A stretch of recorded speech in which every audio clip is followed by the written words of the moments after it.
hoy vamos a estar compartiendo y descubriendo juntos cómo se hizo misión. Voy a compartirles mi pantalla. Cómo se hizo misión, cómo la iglesia primitiva hizo la misión, ¿no? En un comienzo. Pero hemos venido estudiando un poco el libro de Hechos, pero quiero devolverme y notar unos puntos esenciales de la misión y creo que me acompañen a Mateo 28, versículos 16 al 20.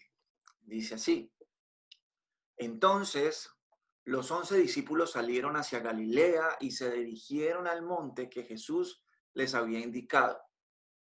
Cuando vieron a Jesús, lo adoraron, pero algunos de ellos dudaban. Jesús se acercó y dijo a sus discípulos: Se me ha dado toda la autoridad en el cielo y en la tierra. Por tanto, vayan y hagan discípulos de todas las naciones, bautizándolos en el nombre del Padre, del Hijo y del Espíritu Santo. Enseñen a los nuevos discípulos a obedecer todos los mandatos que les he dado. Y tengan por seguro esto, que estoy con ustedes siempre, hasta el fin de los tiempos. Y aquí quisiera mencionar algunos puntos. Jesús les dijo a las mujeres que dieran un mensaje a los discípulos, que se reuniría con ellos en Galilea. Sin embargo, los discípulos estaban un poco temerosos de los líderes religiosos y permanecieron las puertas cerradas en Jerusalén. De modo que Jesús se reunió primero allí, como vemos en Lucas 24:36, y más tarde en Galilea, como podemos ver en Juan 21. Finalmente, cuando estaban ahí reunidos en esa montaña de Galilea, ahí se encontraron con Jesús. Lo adoraron, pero en el versículo 17 nos dice que algunos dudaban.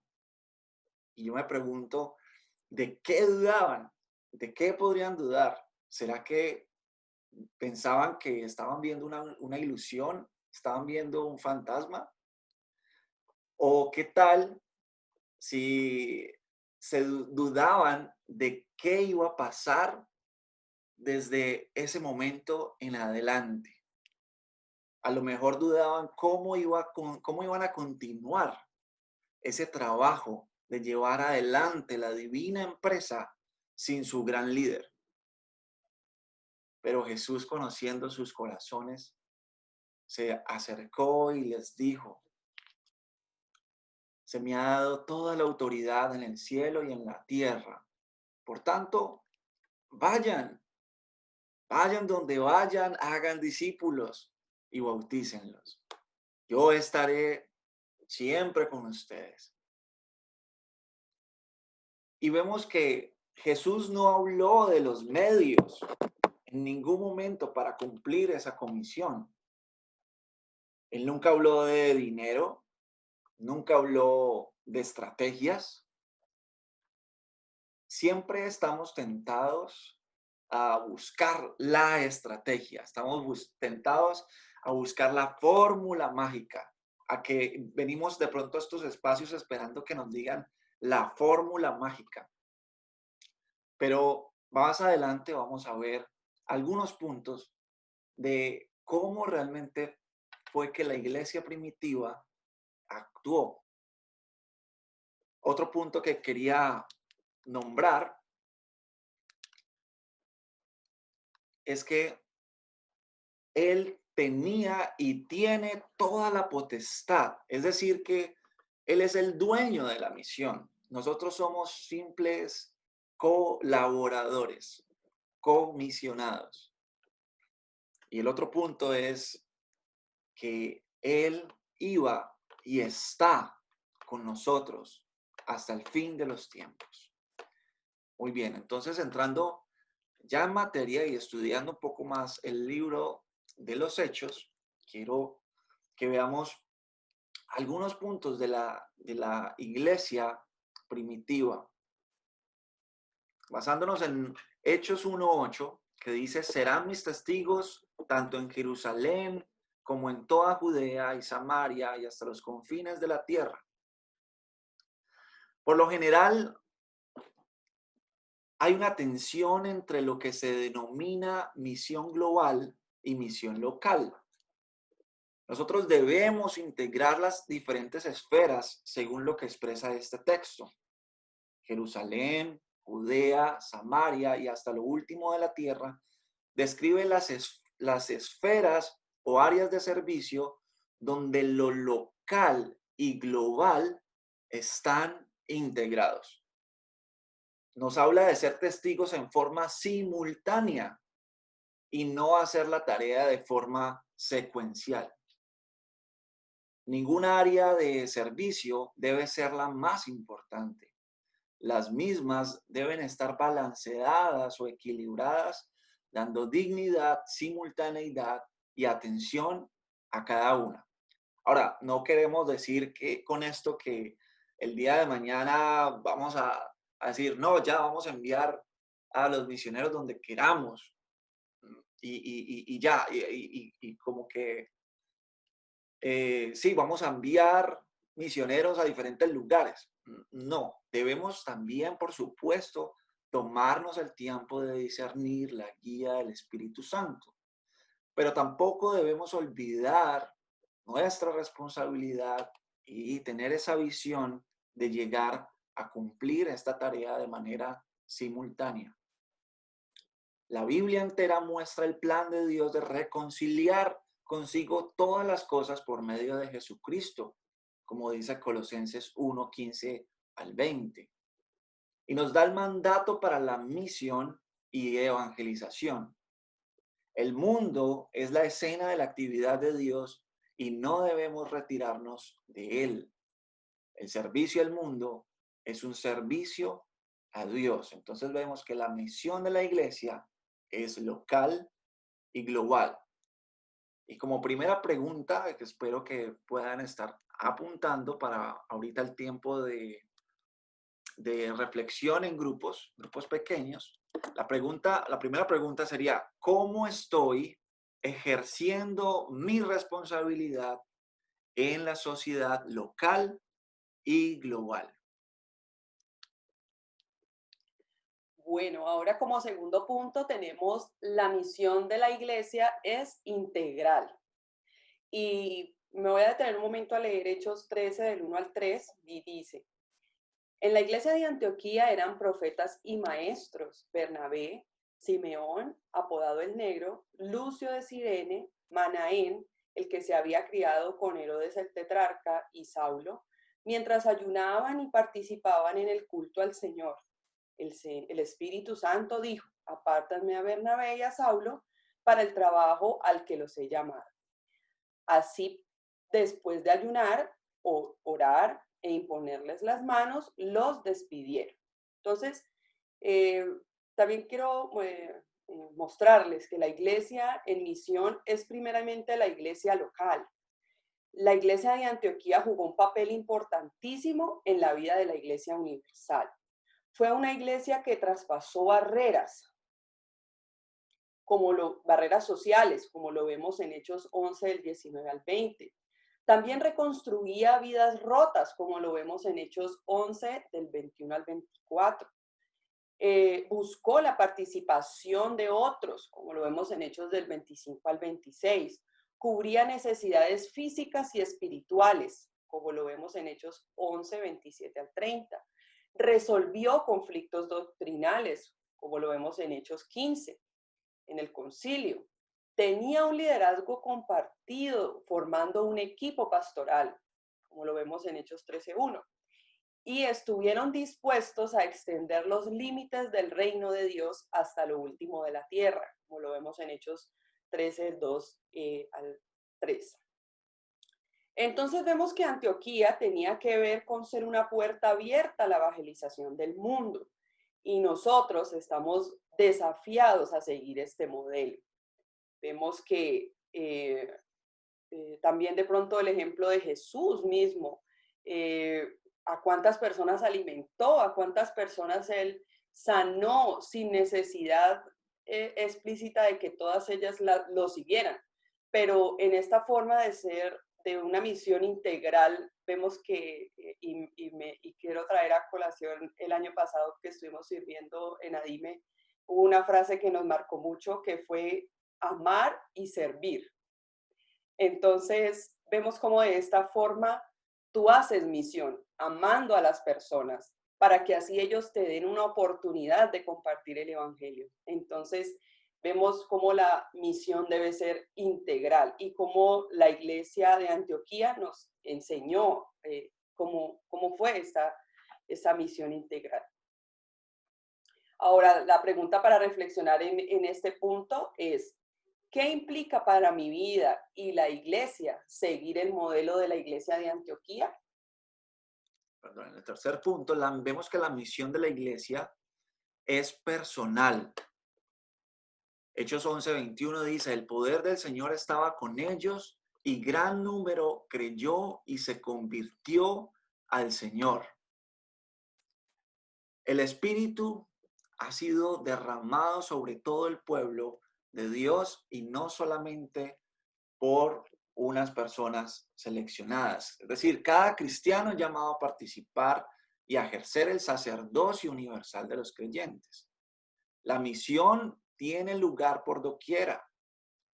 Impulsados por la fe, los cristianos cruzamos las fronteras entre los que creen y los que no creen. Y del otro lado de esa frontera damos testimonios de nuestra fe.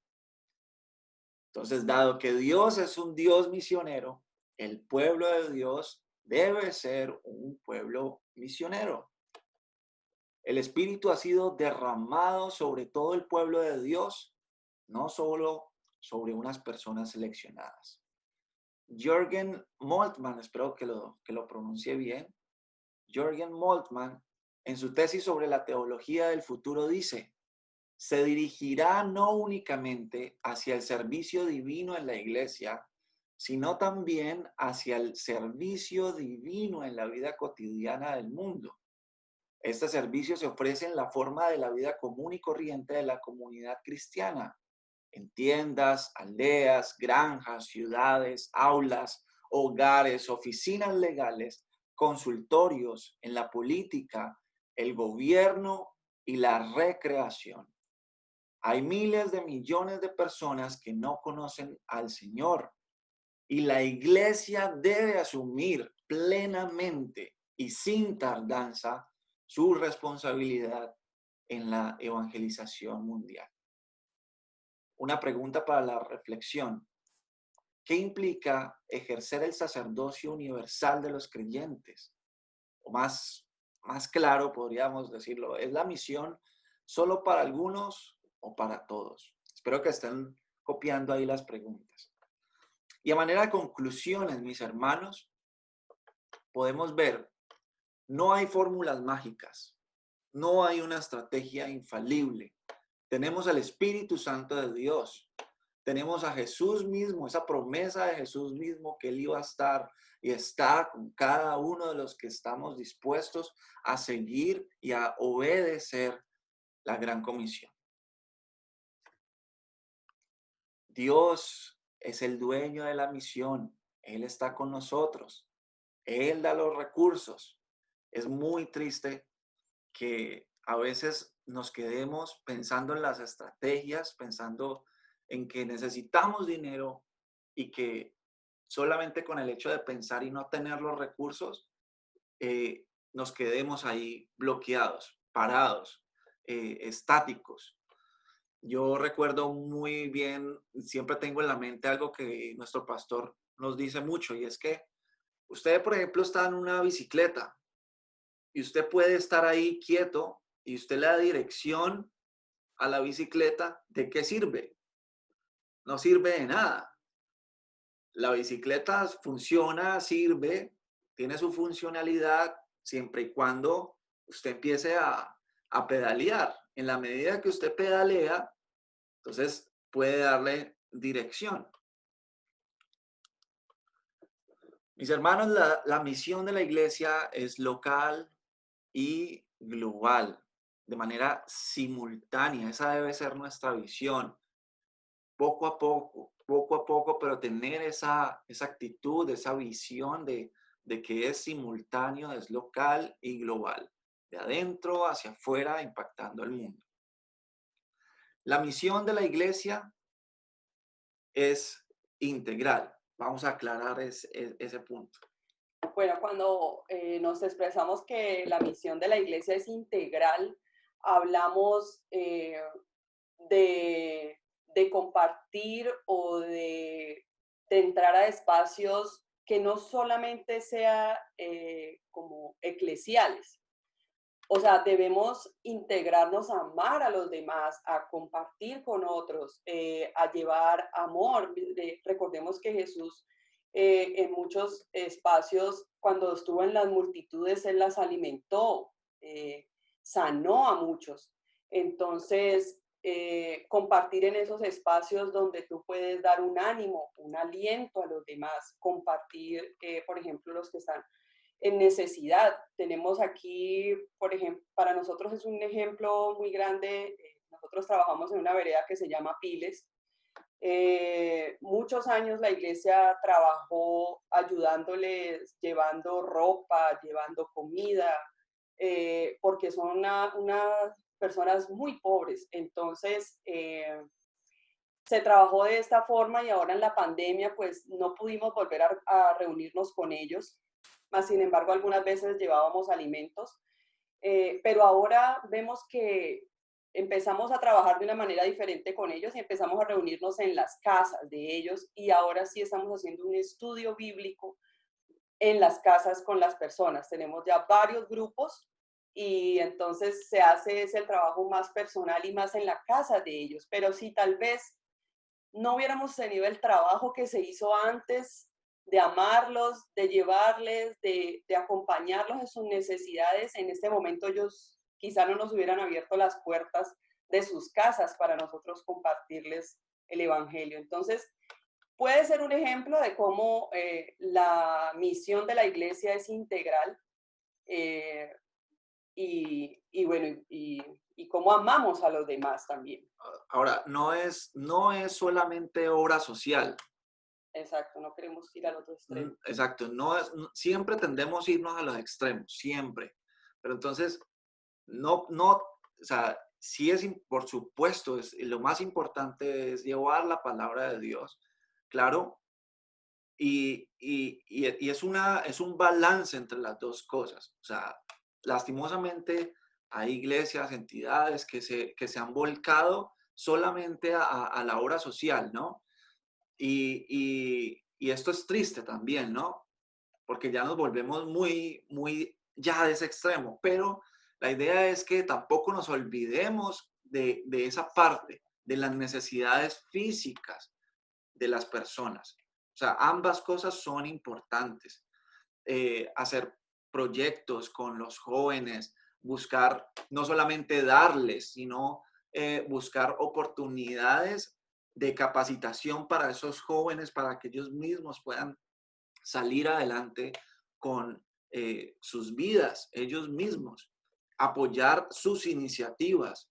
Esto es un tema muy complejo, es que por el tiempo que tenemos no vamos a poder abarcar del todo, pero eso sí es importante que lo tengamos en cuenta, que es integral, no solamente es una parte, son varias cosas que tenemos que tener en cuenta a la hora de hacer la misión. Y junto con el último punto, que la misión de la iglesia es personal y también integral, quiero que nos, como llevarlos a reflexionar a que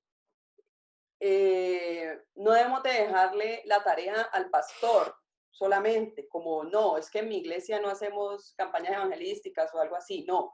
¿Tú qué estás haciendo? O sea, debemos cada uno revisar, bueno, yo estoy alcanzando a mi vecino, estoy alcanzando a la persona que trabaja conmigo, al que estudia conmigo, debemos de apersonarnos de este mandato y ser y tomar la tarea cada uno.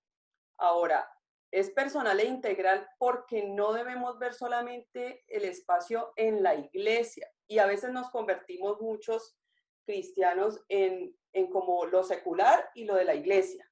Entonces, y somos cristianos solamente cuando estamos en la iglesia. No, tú debes ser ejemplo en todo momento, en tu trabajo. Y ahí es donde debemos aprovechar y hacer misión integral y personal, los ingenieros, los médicos, o sea, todos debemos de llevar ese ADN que estamos mediante nuestro testimonio siendo ejemplo para los demás y llevando las buenas nuevas a los demás, dependiendo de la carrera en la que tú te desempeñes o también dependiendo en el área donde tú te desempeñes, alcanzar a esas personas, pero entonces también de manera personal, yo qué estoy aportando para eso. Queremos cerrar esta mañana con un párrafo de un escritor, se llama David Ruiz, en su libro La transformación de la iglesia. Dice así: ¿cuál será el fruto que el Señor espera de su iglesia? Mateo 28, 18 al 20 es particularmente importante porque allí encontramos la respuesta más clara y concluyente. En el versículo 18, el Señor Jesucristo establece claramente que el único fruto que le agrada recibir de su iglesia son discípulos obedientes a su palabra y de todas las naciones. Todo lo demás, no importa cuán bonito o popular sea, sin embargo, cuando el Señor Jesucristo esté nuevamente frente al pueblo del nuevo pacto, su iglesia universal, la pregunta será: ¿dónde están los discípulos de todas las naciones que obedecen mi palabra? ¿Dónde están los cristianos incondicionales que la iglesia ha producido y enviado para la transformación de Jerusalén, Judea, de Samaria y de lo último de la tierra? El Señor nos llama en este momento crucial de la historia de la iglesia en Latinoamérica a encabezar un movimiento de transformación. Esto con el propósito de que la iglesia vuelva a sus orígenes y redescubra la imagen que estaba en el corazón de Dios cuando nos develó ese misterio escondido por los siglos. Es la hora y espero que no sea demasiado tarde para que iniciemos una campaña de transformación de la iglesia, transformación en su llamado y en su compromiso. Debemos revisar su propósito y volver a las cosas sencillas que le dieron origen. No solo es el tiempo de sumar un ministerio y de introducir el tema misionera en la ya saturada agenda de la iglesia, sino también de volver a la palabra y revisar lo que la Biblia dice acerca de la razón del paso de la iglesia sobre la faz de la tierra.